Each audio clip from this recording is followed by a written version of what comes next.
Spotlight நேயர்களுக்கு வணக்கம். எடப்பாடி தான் அதிமுக, அதிமுக தான் எடப்பாடிங்கிறத எடப்பாடி பழனிசாமி அவர்கள் தற்சமயம் நிரூபித்து காமிச்சிருக்கிறார். தேர்தல் முடிஞ்சதுக்கு பின்னால எம்எல்ஏக்கள் ரெண்டு பிரிவா பிரிஞ்சு போனாங்க.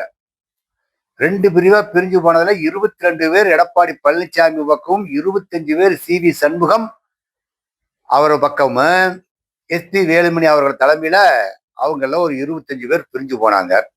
எடப்பாடி பழனிசாமி அவர்கள் சட்டசபையினுடைய திட்டத்தை மீறி, கொறடாவினுடைய உத்தரத்தை மீறி அவங்க ஓட்டு போட்டிருக்கிறாங்க ஆளுங்கட்சிக்கு. அதனால அவங்கள பதவி ராஜினாமா பண்ணணும், பதவி விட்டு நீக்குங்கன்னு சொல்லி ஆளுநர் ஜே.சி.டி. பிரபாகர் அவர்கள்ட்ட மனு கொடுத்திருக்கிறாங்க. இப்ப பல்வேறு பிரச்சனைக்கு இடையில இப்ப அதிமுகவில் எப்படியும் அவங்களுக்கெல்லாம் பதவி போகுதுன்னு தெரிஞ்சு போச்சு.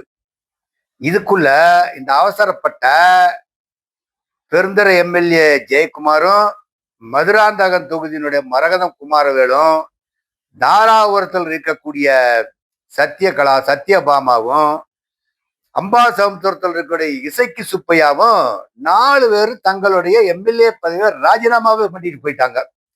நாங்க அடுத்தது தாவேக்காவுக்கு போய் சேர்ந்துக்கிட்டாங்க. அவங்க அடுத்த தடவை அவங்களுக்கு அந்த கட்சியில சீட்டு கொடுக்குறாங்களோ, வேற என்ன பண்ண போறாங்கிற முடிவு இப்ப அவங்களுக்கு இறுதியான முடிவு அவங்களே தத்தளிச்சுக்கிட்டு உட்கார்ந்துருக்கிறாங்க.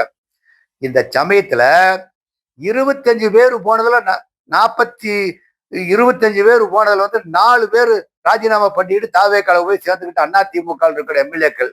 மீதி 21 பேர்ல 19 பேர் எஸ்.பி. வேலுமணி உட்பட 19 பேர் மீண்டும் தாய் கழகத்துல அதிமுக சேர்ந்து எங்களுடைய கட்சி பிளவுபடவில்லை, ஒன்றாத்தான் இருக்குதுன்னு சொல்லி திட்டவட்டமா ஆரம்பிச்சு எடப்பாடி பழனிசாமியோட ஐக்கியமாயிட்டாங்க.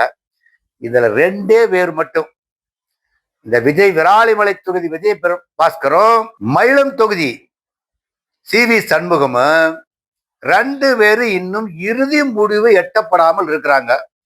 இந்த விராலிமலையில் இருக்கக்கூடிய விஜய் பாஸ்கர் அவர்கள் ஆரம்ப காலகட்டத்திலிருந்தே எடப்பாடிக்கு முரண்டு பிடிச்சுக்கிட்டு இருந்தவர் தான். எடப்பாடி அவர்களுக்கு முரண்டு பிடிச்சிட்டு இருந்தா. ஒரு காலகட்டத்துல எடப்பாடி மார்களும் சமரசமானாங்க.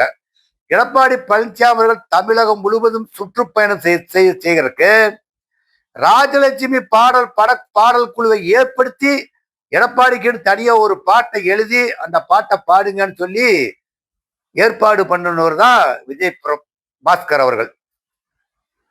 அவரு அதிமுக முரண்டுபட்டு போய் இப்போ கட்சி பதவி ராஜினாமா பண்றதா, இல்ல தமிழக வெற்றி கழகத்துல சேர்றதா, திராவிட முன்னேற்ற கழகத்துல சேர்றதாங்கிறதுல ஒரு குழப்பமான சூழ்நிலையை ஏற்படுத்திக்கிட்டு இருக்கிறாங்க.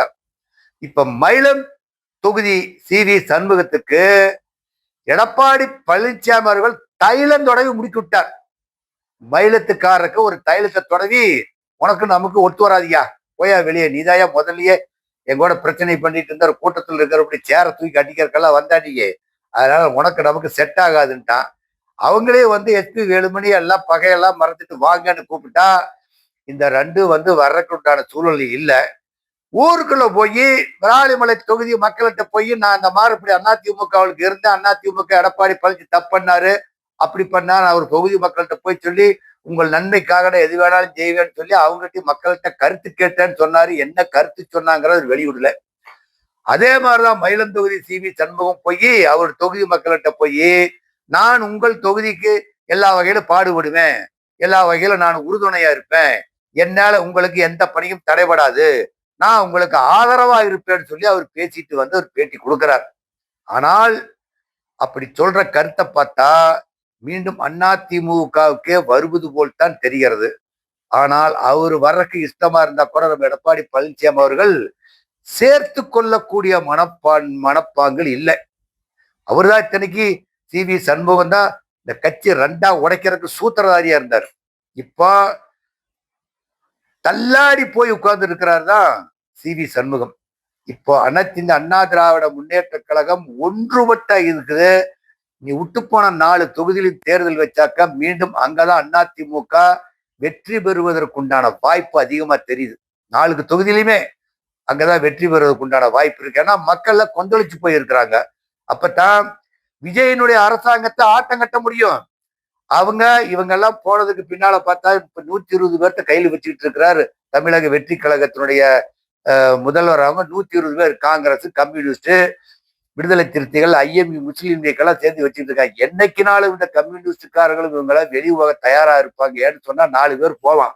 அவங்களுக்கு மந்திரி சபையில இடம் இல்லை. காங்கிரஸுக்கு இடம் இருக்குது, விடுதலை சிறுத்தைகளுக்கு இடம் இருக்குது, முஸ்லீம் லீக்குக்கு ஒரு மந்திரி கொடுத்து அவர் பாபநாசம் தொகுதி சாச்சகான மந்திரி ஆகி கொடுத்தாங்க சிறுபான்மை துறையில.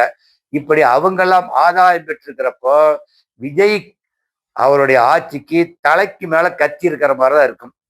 இப்ப இடைத்தேர்தல் வச்சு 5 தொகுதியில் இடைத்தேர்தல் வச்சு 5 தொகுதியில எப்படி இருந்தாலும் விஜய் திருச்சி தொகுதி விட்டுருங்க, மீதி அதிமுக தொகுதி 4ம் மீண்டும் அதிமுகவே வெற்றி பெற்றதுன்னு சொன்னாக்கா விஜய்க்கு அங்க பெரும்பான்மைக்கு சிக்கலாகத்தான் இருக்கும். விஜய்க்கு பெரும்பான்மைக்கு சிக்கலாகத்தான் இருக்கும். நடைமுறைகளை எடுத்துக்குங்க, நடைமுறைகளை எடுத்துக்கு வைப்போம். விஜய் கட்சி அலங்கோலமான ஆட்சி நடத்திக்கிட்டு இருக்குது, அலங்கோலமான ஆட்சி நடத்திக்கிட்டு இருக்குது. இப்போ திருநெல்வேலியில ஆலங்குளத்துல, தென்காசிக்கு பக்கத்துல இருக்க ஆலங்குளத்துல ஜாதி சண்டை.